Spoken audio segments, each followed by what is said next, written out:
Assalamualaikum warahmatullahi wabarakatuh. Selamat kembali ke kelas Teater 4.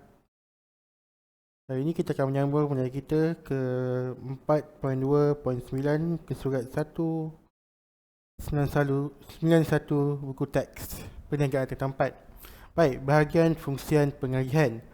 Pengagihan ataupun agihan adalah barang atau perkhidmatan yang diagihkan oleh peniaga dapat diterima oleh pengguna mengikut tempat dan masa yang tepat serta berada dalam keadaan baik. Maksudnya penghantaran barang. Penghantaran barang atau penyampaian barang. Tujuan bahagian fungsian pengagihan. Tujuan fungsian ini ialah untuk memastikan setiap barang yang dikeluarkan dapat diterima kepada pengguna atau pelanggan tepat pada masa mengikut tempat yang diperlukan. Selain itu, bahagian ini juga memastikan pemilihan setiap saluran agihan yang bersesuaian dengan barang yang hendak dipasarkan. Sebagai contoh, kalau kita nak menghantar barang-barang yang cepat rosak, kita menggunakan perkhidmatan yang lebih cepat, iaitu dengan lori ataupun dengan lori yang mempunyai sistem yang sesuai dengan barang itu. Contohnya macam sayur perlukan lori yang ada sistem sejuk beku supaya barang tidak rosak dan sebagainya. Bahagian ini juga perlu memastikan pengangkutan yang digunakan sesuaian dengan barang yang hendak diagihkan agar tidak berlaku pembaziran masa dan kos. Sebagai contoh, gambar foto 4.7 dan gambar foto 4.8. Kalau untuk 4.7 kita perlu menentukan lokasi dan destinasi penghantaran. Maknanya kita buat jadual. Kalau kita contohnya hantar ke Kuala Lumpur dan ada barang-barang kita perlu singgah di Melaka ataupun di Seremban, di Melaka atau Seremban, maknanya kita setkan untuk Kuala Lumpur kita boleh bawa barang-barang yang Melaka dan Seremban. Kalau kita perlu hantar barang ke Pulau Pinang, kita boleh mungkin hantar barang ke Kuala Lumpur ataupun ke Ipoh dan sebagainya. Contohnya memastikan kenderaan tidak pulang kosong, iaitu membawa barangan untuk dihantar dan dikutip. Maknanya kita perlu ada dua cara, dual management. Maknanya di sana pun ada barang untuk dibawa ke balik, sebab kita tak nak rugikan masa. Bukan rugikan masa, kita rugi kalau contoh kita sewa tapi cuma satu arah saja. Kita nak sewa dua arah, maknanya satu harga pergi dan balik tapi bawa barang yang banyak, yang sama. Peranan bahagian fungsi pengagihan. Peranan fungsi pengagihan ada beberapa. Pertama sekali, memastikan barang disimpan dengan baik, dilabel sebelum dihantar. Kedua, bahagian pengagihan juga perlu memeriksa semua barang yang tempah dan bertindak jika berlaku sebarang kesilapan. Ketiga, bahagian fungsi pengagihan juga terlibat dalam aktiviti pengumpulan, pengangkutan dan pengedaran barang. Maknanya kumpul barang, dia angkut, dia pakai forklift dan sebagainya, ataupun dan ke lori, dan juga pengedaran barang. Pengedaran barang maksud dia mengagihkan barang ke kilang-kilang yang diperlukan ataupun ke tempat-tempat yang diperlukan. Bahagian fungsi juga turut peranan untuk melengkapkan dokumen penghantaran, iaitu borang terima barang dan juga menyediakan jualan pergerakan kenderaan yang saya sebut tadi lah, yang sediakan jadual. Kalau kita nak ke Kuala Lumpur, maknanya barang yang contohnya di Kemua, ke Melaka dan ke Negeri mungkin boleh dibawa sekali. Dan sebenarnya peranan terakhir ialah menyelesaikan masalah proses pengagihan. Jika berlaku ada masalah, mungkin ada kontraktor pengangkutan atau lori itu rosak, maknanya kita perlu cari yang lain dan sebagainya.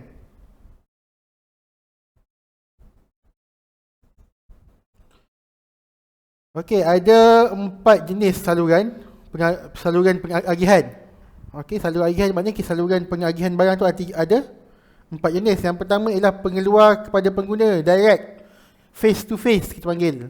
Maknanya terus pada pengguna, kita hantar pada depan kedai kita sampai ke rumah. Ini panggil face to face. Kelebihan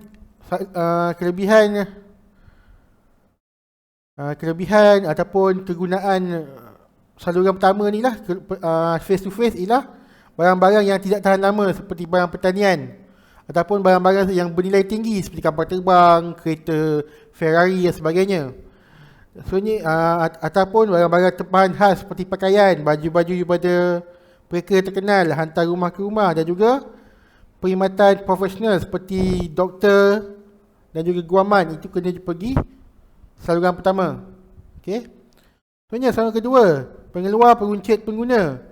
Okey, salurannya satu orang tengah saja, iaitu cuma ada peruncit. Okey. Barang yang sesuai dialihkan mengikut saluran inilah barang yang memerlukan khidmat nasihat pakar dan juga barang tahan lama. Contohnya yang perlukan nasihat pakar, contohnya barang-barang elektrik. Maknanya kita kena pastikan dicek, yang diperiksa, peralatan ni boleh hidup tak, ada masalah tak sebelum dibeli. Kita nak beli barang kita nak beli barang sampai rumah rosak kan. Sebab itu barang elektrik perlu ada semakan atau diperiksa. Dan juga barang-barang tahan lama, contohnya bahan-bahan macam makanan dalam tin ataupun barang-barang kesihatan. Itu semua terus pada pengguna. Okey, terus kepada peruncit, dapat peruncit akan mengagihkan pada pengguna. Sebenarnya saluran ketiga, iaitu saluran pengeluar pemborong peruncit pengguna. Yang ini saluran biasa yang digunakan oleh semua orang, iaitu ada pemborong.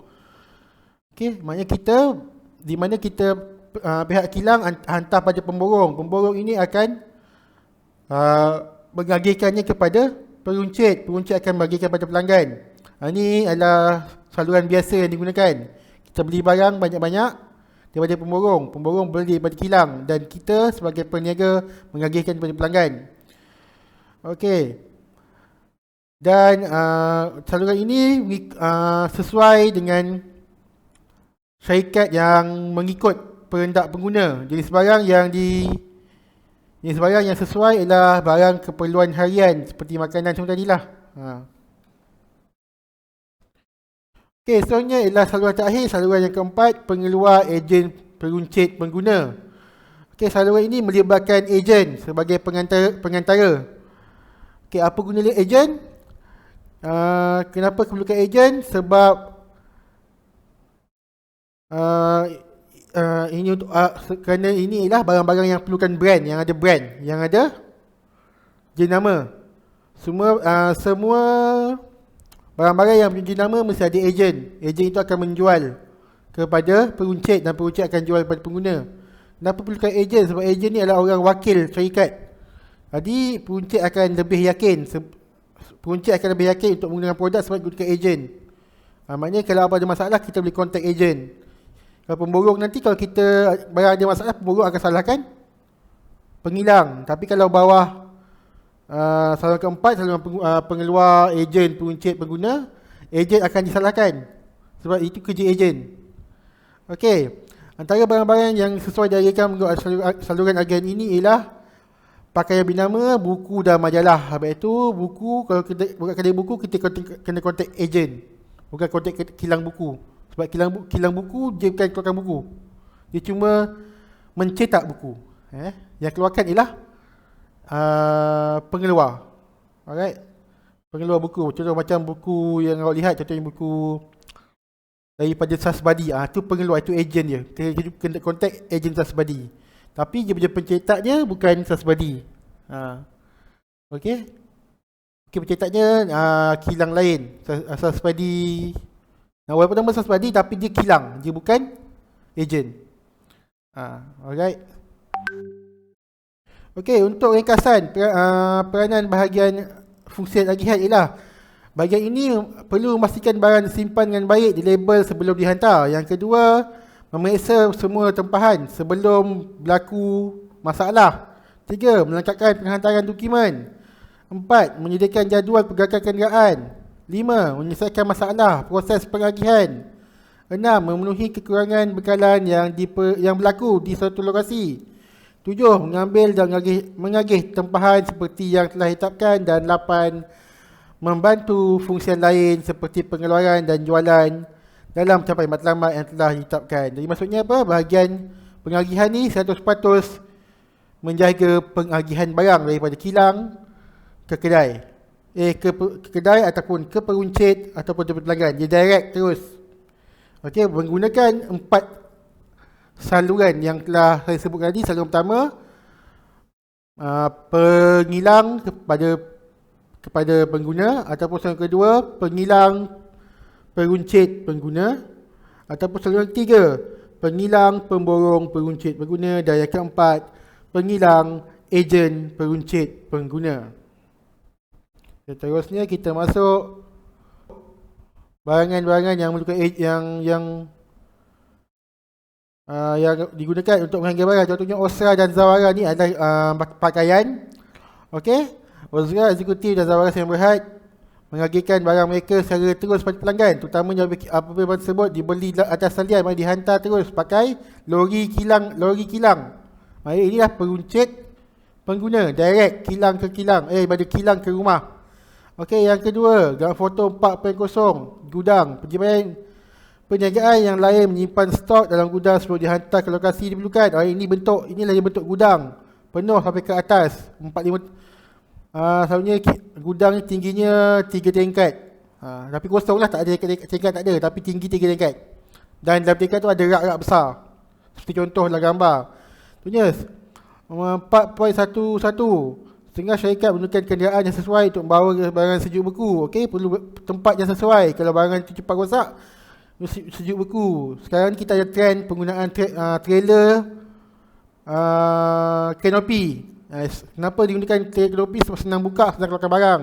Tidak seperti gunakan kontena, sebab kontena cuma belakang saja, tapi kontena ada cara paling selamat kalau nak hantar ke luar negara. Okey, dan gambar 4.2, kereta api. Terdapat perniagaan yang menggunakan kenderaan lain seperti lori dan kereta api untuk bawa barang berat dan pukal seperti barang kejuruteraan, kereta atau bahan kimia. Contohnya pernah yang kita lihat ialah satu yang dekat Melaka tu, tiba-tiba bawa lori, trailer bawa pipe besar. Pipe itu digunakan untuk buat buat apa nama tu, oil and gas punya pelantar. Jadi besar gila lah besi tu. Jadi menggunakan kereta yang sesuai. Dan untuk kalau macam barang-barang pada berlombong, kita pakai kereta api. Pelombong pergi timah ke berapa, semua pakai kereta api kerana lebih sesuai dan dia tak menyesak buat trafik lagi berat di mana-mana jalan. Okey, seterusnya bahagian fungsian jualan. Okey, bahagian fungsian jualan adalah sebuah bahagian untuk memastikan transaksi yang bernilai tambah dan memenuhi keperluan pelanggan dan memberi manfaat kepada penjual dan pembeli. Maksudnya dia satu sistem, maknanya transaksi itu berjalan, mana berlaku ni ijab dan kabul kita panggil. Start dia bahagian jualan sentiasa berinteraksi dengan pelanggan. Hal ini berurusan membina jaringan yang kukuh yang akan menggalakkan pelanggan untuk terus memilih perkhidmatan syarikat pada masa akan datang. Tujuan bahagian jualan ialah untuk membentuk dan memastikan jumlah sasaran jualan yang ditetapkan dalam objektif tercapai. Selain itu, staf bahagian jualan perlu mengetahui dan memahami undang-undang yang melindungi pengguna dan memahami jenis perniagaan yang dibenarkan dan tidak dibenarkan.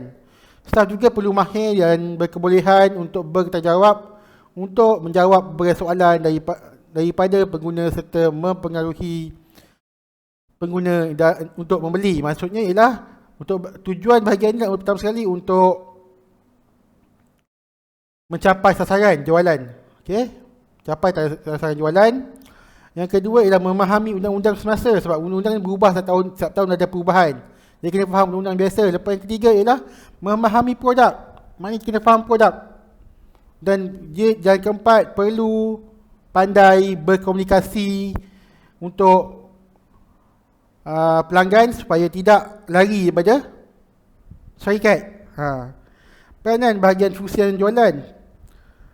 Bahagian fungsian jualan berperanan untuk menjawab pertanyaan. Okey. Menjawab pertanyaan mengenai syarikat, menjawab pertanyaan mengenai produk sahaja. Okey.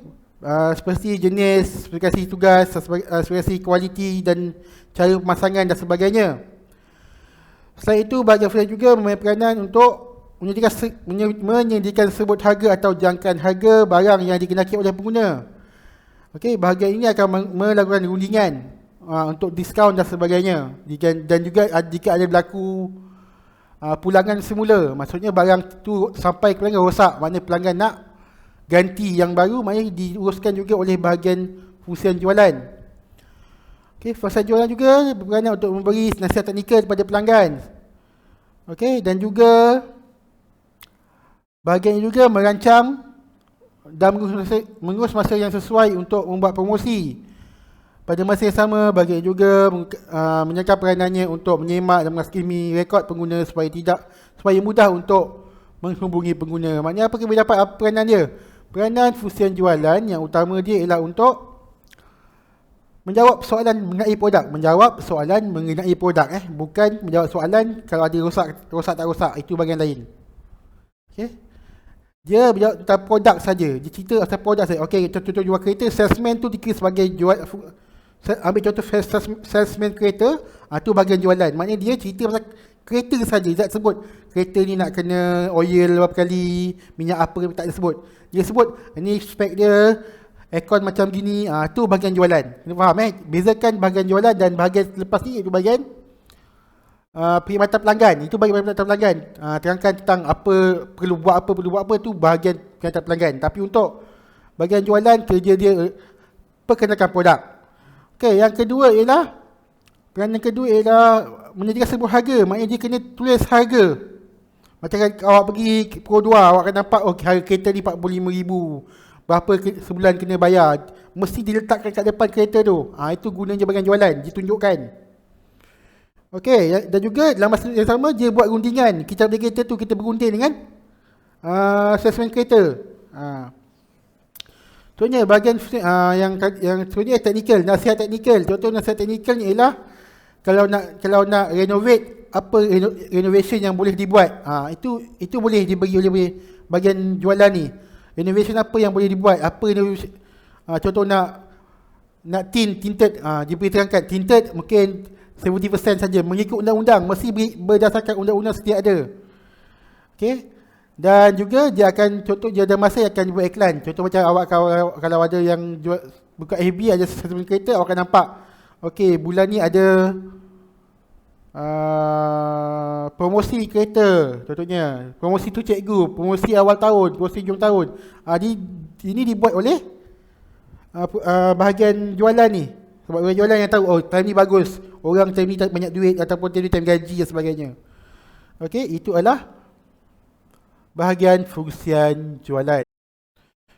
Okey, buku surat 197. Ni contoh-contoh fungsi bahagian jualan, iaitu pertama sekali kita lihat 4.13, pekerja di bahagian jualan dan kumpulannya bertanggungjawab untuk mencapai objektif yang telah ditetapkan. Maknanya kalau jual durian tu kena habiskan contohnya 5 guni satu hari, 5 bakul target dia. Mesti jual 5 bakul. Tak boleh kurang. Okey. Contohnya 4.14, premis yang menjual barangan asas seperti buku dan majalah memerlukan pekerja yang berpengetahuan asas dan dengan perkara yang berkaitan. Maknanya kita kena tahu barang kita. Nak jual barang kena tahu barang kita. Untuk bahagian ni lah, bahagian fungsian. Maknanya pekerja bahagian fungsian ni tahu barang dia jual apa.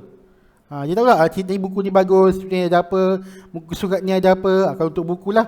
Kalau untuk barang contohnya macam kopi. Kopi ni ada bahan asas ni mungkin daripada kopi mocha ataupun kopi arabica sebagainya. Mesti tahu. Lepas tu kena terangkan kopi arabica atau apa. Maknanya dia tahulah barang yang dijual tu. Dan yang terakhir sekali 4.5, kedai barangan elektronik, premis yang menjual barang yang kompleks dan mahal seperti komputer riba memerlukan pekerja jualan yang berpengetahuan dan berkemahiran tinggi. Maksudnya ialah mereka yang lebih tinggi perlukan pengetahuan lebih tinggi bila dah masuk barang-barang kompleks macam handphone, macam nak jual iPhone. Kalau kamu tak tahu iPhone tu apa, ataupun sikit saja tentang iPhone, kamu tak boleh menjual lagi. Kamu kena faham iPhone tu macam mana, sistemnya macam mana, dan sebagainya. Baik, seterusnya bahagian fungsian pelanggan. Okey, selalu pelajar-pelajar ada masalah tentang dua ni lah, jualan dan khidmat pelanggan. Okey, bahagian jualan awak kena ingat jual barang dan juga beritahu produk. Itu beza dia. Bahagian pelanggan, bahagian jualan, dia pasarkan, dia jual produk dan juga dia beritahu tentang produk. Tapi bahagian fungsi khidmat pelanggan ialah untuk membantu pelanggan selepas jualan. Okey, khidmat pelanggan bermaksud keupayaan dan kebolehan organisasi perniagaan dalam menyampaikan produk untuk memenuhi kehendak pelanggan melebihi daripada tahap yang diharapkan, dan perkhidmatan ini diberi secara berterusan dan konsisten. Maknanya diberikan secara terus menerus. Contohnya kalau kamu beli komputer daripada sebuah kedai, kamu nak ada berlaku masalah, kamu nak komputer kamu tu diservis oleh kedai yang sama. Kamu tak nak pergi kedai lain, pergi mahal. Kamu nak dapat special package. Contohnya kalau hantar balik pada kedai tu untuk repair, harganya murah sedikit ataupun dapat hadiah dan sebagainya. Okey, tujuan bahagian fungsi perkhidmatan. Bahagian perkhidmatan pelanggan adalah untuk memberi perkhidmatan kepada pelanggan. Ingat memberi perkhidmatan kepada pelanggan. Kalau lepas jualan, lepas awak beli, kamu tak kontak bahagian jualan, kamu kontak bahagian khidmat pelanggan. Okey. Kebanyakan organisasi perniagaan akan bertindak dengan melantikkan staf atau bekerja yang bersifat positif untuk menjalankan tugas dan bertanggungjawab pada bahagian khidmat pelanggan. Okey, orang-orang yang tertentu je boleh kerja bahagian ni, kerja mereka-mereka yang senang bercakap, bahasa bagus dan fikir positif je. Kalau kena kutuk, kalau kena marah, terutamanya ini untuk yang duduk yang kerja kat kaunter. Kaunter yang kaunter pertanyaan semua tu mereka yang positif. Okey, perniagaan yang membuat dan menjual barang industri yang kompleks akan melantik pakar teknikal sebagai memberi nasihat secara terperinci dan maklumat bagi pelanggan. Okey, contohnya macam laptop ataupun handphone dan sebagainya, mereka akan letak orang-orang yang pandai bahagian tu. Mereka tahulah masalah kalau handphone rosak, macam mana hidupkan balik semula dan sebagainya. Contoh Bahijat Zakaria. Okey, khidmat pelanggan yang disaksikan oleh Bahijat Zakaria seperti mengambil konsep pelanggan adalah tetamu VIP. Jadi contoh, mana tetamu VIP mana masuk dengan baik, walaupun orang biasa tapi dilayan macam VIP. Okey, awak diutamakan, kalau datang sana diberi air, kamu duduk kat lounge, bukan duduk kat kursi keras plastik warna putih tu, sebagainya. Okey, peranan bahagian fungsi khidmat pelanggan pertama sekali ialah untuk menjawab pertanyaan pelanggan berkenaan dengan barang dan perkhidmatan. Selain itu juga bahagian juga menyediakan pakar untuk memberikan maklumat mengikut kehendak pelanggan. Okey, dan sampai ni dulu, kita akan jumpa lagi next class. Assalamualaikum warahmatullahi wabarakatuh.